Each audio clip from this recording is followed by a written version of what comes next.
เปิดเพลงปิด5 ขวมันนี่เอาละมันนี่ก็มาอยู่กับสายเวียนคือเก่าเนาะอยู่ในเกมกาดีนาฟรีไฟเนาะ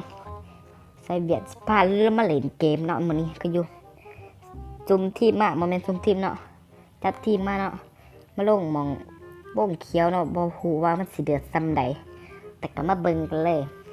ไปที่เขามาแล้วก็อย่าลืมกดไลค์กดติดตามเป็นกำลังใจให้สายเวียนเฮ็ดคลิปต่อไปเด้อมีคนลงทักหนาเฮาประมาณ4-5 คนแล้วมันยิงกันอยู่ใกล้ๆโอ้ยกูโดดบ่ได้จักเทื่อ5 ขวมันนี่โดดมาเลยเกาะ2 กด3มันมาจังไดมันมาแต่ไสมันมาแต่เละแต่ซื่อเด้แล่นมาแต่ไสโอ้ยบ่ต้องตาย5 ขวมึงเอ้ยเกือบกูตายเดี๋ยวเลือดขีดแดงโอ้ยเดี๋ยวหาหยอกหายาก็มียาอยู่บ่ล่ะเดี๋ยวป้อยมีอยู่หาคนนี้พันหยอกพันยาก็น้อยเลือดขีดแดงกับแตกว่าสันไปไปมา1 คิวอยู่ในป่านสิมีคนอยู่1 คนนี่ไปเขาเจ็บนักจังหวะนี้แล่นรถขามหัวไปบ่ถือเอาเปลี่ยนคนในจังได้มาทางนี้แล้วว่าเปลี่ยนคนเอาบักนี่ก็ได้วะยิ่งแล้วเราต้องสับมันโดดโอ้ย5 ขวมันนี่ลีนพันกันมาทางนี้มีอีโตนี่ตกเก้าสินี้ไปใส่เวียนหันเวียนนี่บ่เจ้าเวียนหันเวียนนี่บ่ไว้แล้วเดี๋ยวมีอยู่ตัวนึงหันกับเสือสมแล่นอยู่ข้างหัวมันยิ่งมุงเฮาแล้วเฮาสิอ้อมไปเอาหลังมันเนาะอ้อมไปตุยหลังมันนี่ไปบ่ตึก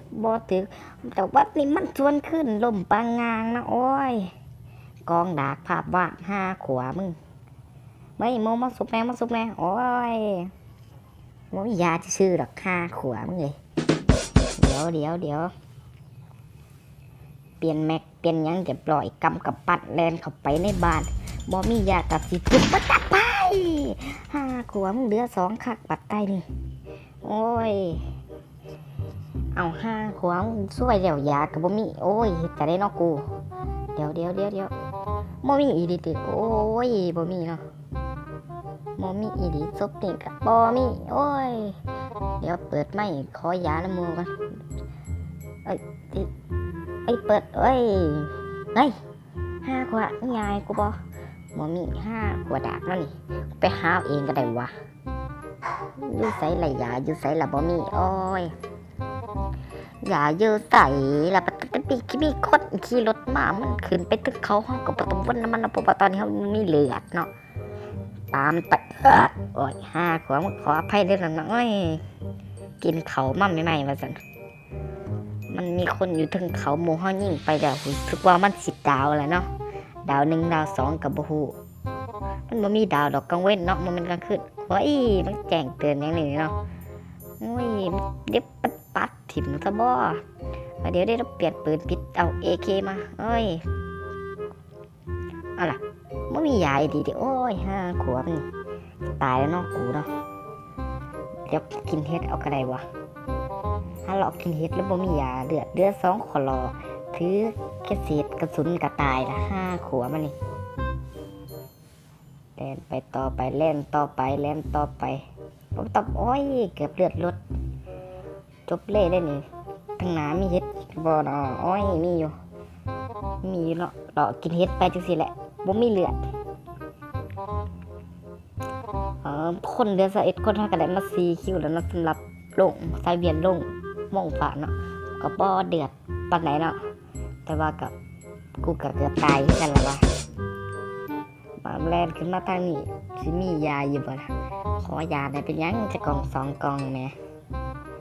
มีตายดีได้เลือดบ่พอ50-60เดี๋ยวเปลี่ยนเอาปืน UMP มากก่อนบ่มีเลยติโอ้ยน้ำอัพเกาะเนาะบ่ฝากอัพเขาฟาร์มในบ้านก่อนยาก็บ่มีอีหลีโอ้ยเดี๋ยวขึ้นบ้านก่อนมียาเนาะมียาโอ้ย5 ขวบมึงอะไรบ่มีอีกแม็ก2โดดลงมาอัพเกาะจังหวะนี่ยาก็บ่มีให้กูปั๊มโอ้ยกูสิให้กูแดนไปหอดใส่จักสีล็อกยาให้กูนี่5 ขวบมันนี่แม่ โหลดเข้ามาก็บ่มีอีกมาทางนี้ก็บ่มีอีกแล่นมาทางนี้ก็บ่มีขึ้นบ้านสิมีบ่ล่ะเดี๋ยวสโคปทีกูมีแล้วขึ้นบ้านก็บ่มี5 ขวบนี่แหมโอ้ยแล้วกูใส่ยาสันตายก็สร้างหัวมันบ่ได้ต้องไปหายาเนาะเปลือกใจสนะของเฮาคนก็เหลือ18 คนตอนนี้ก็ไปอยู่ที่สนามยิงเป่าบ่ได้มาหาคนหรอกมาหาเก็บยาว่าซั่นบ่มียาชีวิตขาดยาเลยอยู่บ่ได้นี่มาอีกแล้ว2 กล่องเนาะเราเก็บไปเรื่อยๆทางแดนมา3 มื้อ 3 คืนเนาะเขามาเห็นเนาะแต่เราก็ไปลุยต่อข้างหน้าก็มีอีก5 ขวบมาหลายแต่ตอนกูต้องการมันคือบ่มีโอ้ทางนี้มีหยังมีลำเบิด2 หน่วย 3 หน่วยเก็บไปเบิดนี่ยาอีก5 ขวบมันก็มาหลายแต่ตอนที่กูอยากได้มันคือบ่มีเนี่ยยังฟันยังโมเนี่ยสกบชี้ได้แล้วแกงถิ่นซะหน่อยได้แล้วเนาะแกงถิ่นเก็บไปยังเนาะหกกระเป๋านี่ยาอีกอันก็ยาอีก5 ขวบมันก็มาหลายเถอะตอนกูต้องการผัดบะหมี่นี่ก็ยาอีกเก็บมาเบิดเลยเนี่ยกินกระสุนแดงก่อนว่าเขาบริใส่นะเอ้ยเราใส่กระถิ่นไปเนาะเต้ถิ่นไปเนาะแล้วก็มาอยู่ที่แถวอูเรือนะเนาะหูซึกว่าทั้งนั้นจะมีคนแลนขามทางเนาะแลนขามเพื่อที่เขาบ้านแต่กับโบบิดน้ำมือของสายเวียดนี่ไปดาวไปแล้วตัวนึงเนาะซึกว่าหมูของเขาสิเล็กจอบมองเบิงอยู่ที่ทึ่งเอียงกับโบหูเป็นสางหัวสีชมพูเนาะลบสอดอยู่ห้าซับหมูเล่าก่อนเนาะเขาก็เก็บของเก็บไอบ่ไปเพื่อที่ไปปะทะกับเขาเก็บได้เดียวไปเนี่ยฟ้าเขากระเด็นไปแล้วมันสีแลนเนี้ยกับซับสกบปฏิซับสี่บ่ได้แล้วเขากระเด็นไปเนาะวิลำเบิดขับไปว้ยบ่ถืออีก5 ขวบบ่ได้ไอ้บ่โอ้ยหามเดี๋ยวใจเย็นโอ้ยเหลือ34 36ก็เดี๋ยวนั่งเอาเก็บนักกระซ้ำไปเราไปตัวนึงเนี่ยอีกตัวนึงไปพันยาแล้วแอนมามันอยู่ใส่ทุกว่าสิอยู่ทั้งคางนี่เนาะอยู่ตะขับเอานี่มูเขาดำมันอยู่ใส่อะปัตตานีว้ายทั้งหลังที่5 ขวบมันอยู่ได้ที่เนี่ยแล้วสมองโอ้ยหล่มผากอยู่เนาะโอ้ยมาให้สายเวียนแบกอีดีบ่นี่แบกกับแบกสายเวียนคนโหดว่าสันเดี๋ยวเก็บของโอ้ยมันมีอย่าง5 ขวบนี่เก็บตั้งไอ้บ่ไหลอีลีโอ้ยนักเก็บไปเดี๋ยวมีอย่างที่บริษัทเดี๋ยว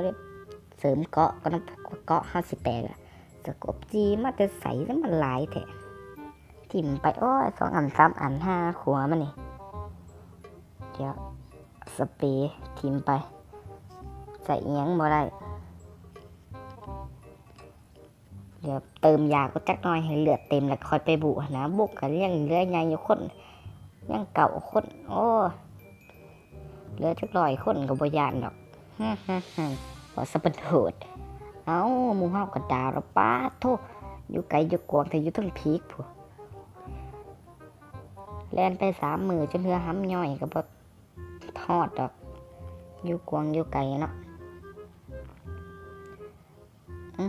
บ่ซอยดอกซอยบ่ได้ดอกซอยอะไรก็ซอยแต่มันซอยบ่ได้อันนี้บ่ซอยแต่บ่เนาะเอ้ย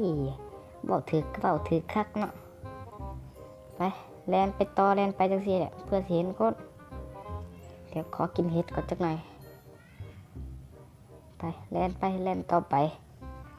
แล่นไปจังซี่แล้วเนาะเอ้ยลืมแล้วกดติดตามเด้อพี่น้องเอ้ยเอาล่ะตอนนี้เราก็มาอยู่กับที่ปิมาซากิรู้สึกว่าวงเขียวแต่โป้ยมันอย่าฝ่าพูขึ้นมาเจ็ดก่อนเขาสิว่ากูบ่ได้ลงแรงกูขี้กากนี่ตะหมดทั่วไปว่าจัดไว้ ราะว่าช่วงนี้เก็บแต้มอยู่เนาะเลยบ่ได้ลงแหล่งเด้อมีคนอยู่ทางล่างมีคนอยู่ข้างล่างเฮ้ยถูกว่าเขาสิเจ็บนักจังหวะนี้เขาต้องดันแน่เนาะแล่นเข้าไปจังหวะนี้สายเวียนถือไอ้บอมลูกนึงก็ตั้งไปที่ละตั้งไปแต่ปะตับปะตายเอ้ยแลนไก่กันแลนตับเฮ้ยน่าขวามึงเอาสำหรับคลิปนี้กับขอลาไปเป็นตัวนี้เนาะไพ่มักอันนี้ก็อย่าลืมกดติดตามเนาะไพ่มักไพ่หักก็อย่าลืมกดติดตามกดไลค์กดแชร์มือเบิกถอด30 ซับเจอกันใหม่เนาะมันจะมาแจกบัตร30 ซับเนาะสำหรับคลิปนี้ก็ขอลาไปเป็นตัวนี้หอ30 ซับก็แจกบัตรทุยบอกฝากไปใส่เนาะสำหรับคลิปนี้ขอลาไปเป็นตัวนี้ได้ครับไปแหละบ๊ายบายคลิปหน้าพบกัน